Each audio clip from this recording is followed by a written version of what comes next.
So, is there any, let's see, just, to talk about the WRBA for a little bit, is there any updates on current investments that you would want to share, or anything exciting going on with any of those?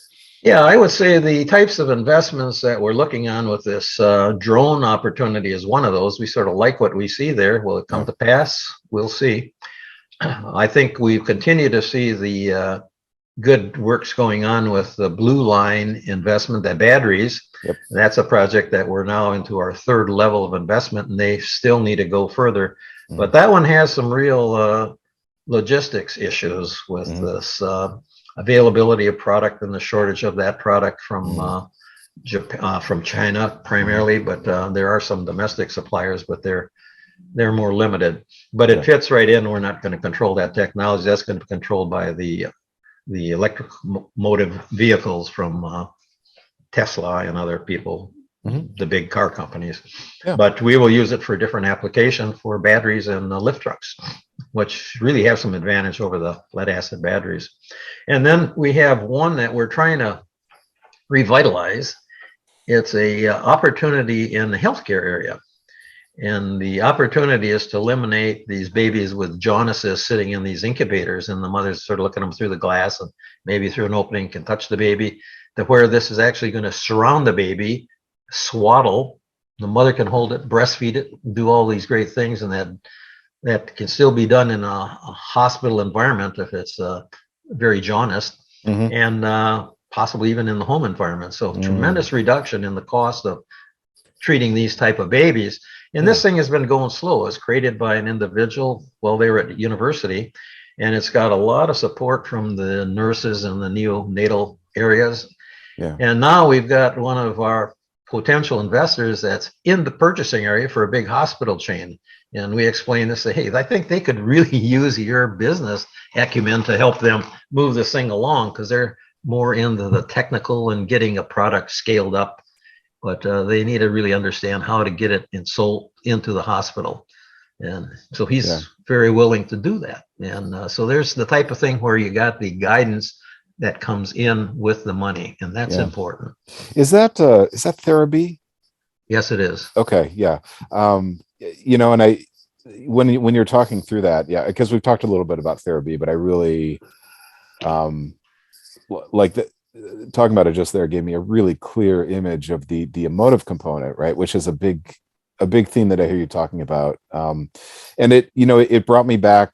It brought up memories of about 12 years ago with our oldest child who did have jaundice, shortly after he was born. And, we had this home therapy that they sent us with, but it just wasn't, it wasn't sort of getting him past the threshold, and he was getting weaker, and that was really distressing for us. And so we went to the hospital, and then they put him under these heavy duty billy ribbon lights, and but it's like the image you're making me think of is, well, you could have the same effect without having to separate him from his mom, so that you get the same therapeutic effect, but allowing the baby to be held and nursed by his mother, at the same time, right? Sure.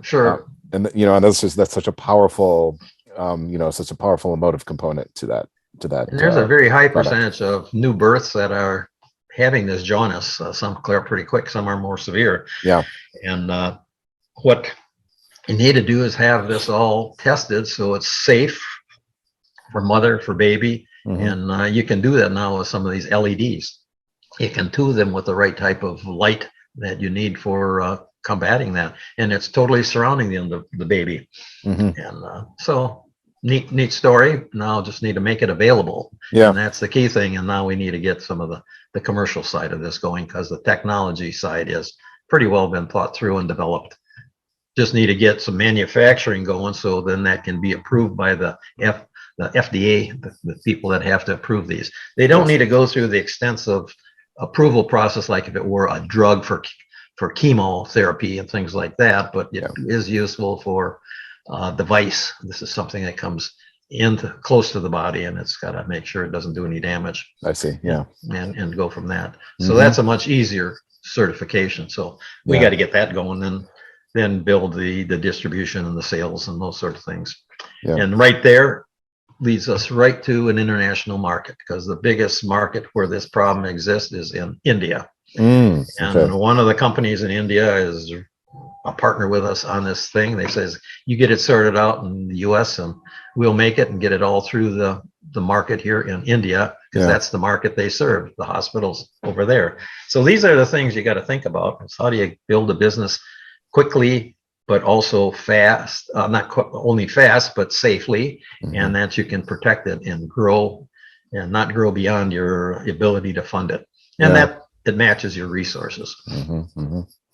Yeah, no, I mean, that's many formidable challenges, on the road to creating a company like that. But again, it's the strength of, your thinking and your network, and, all the support that you guys have access to, it's really something. Yeah, and that's the key, to bring together the partners and the information that you need at the time you need it. Yeah. And you don't need all of it immediately. And that's where new businesses can struggle getting started, because they conceive all of these needs and they just don't have those resources to do that. So you got to focus, do what you can do with the resources you have. Yep. And if it's good enough, supportable enough, I'll help them find additional resources to do it, either money or partners. So one thing I know, just a lot more clearly after talking to you so much, Leon, is that a good angel investor and angel investing group is one of the most valuable strategic partners you can have in scaling your company. It sure is. Yes. And we can't necessarily meet all the financial needs, but we can get them started, and then we'll do the syndication with people like Wisconsin Investment Partners and the Wisconsin Angel Network.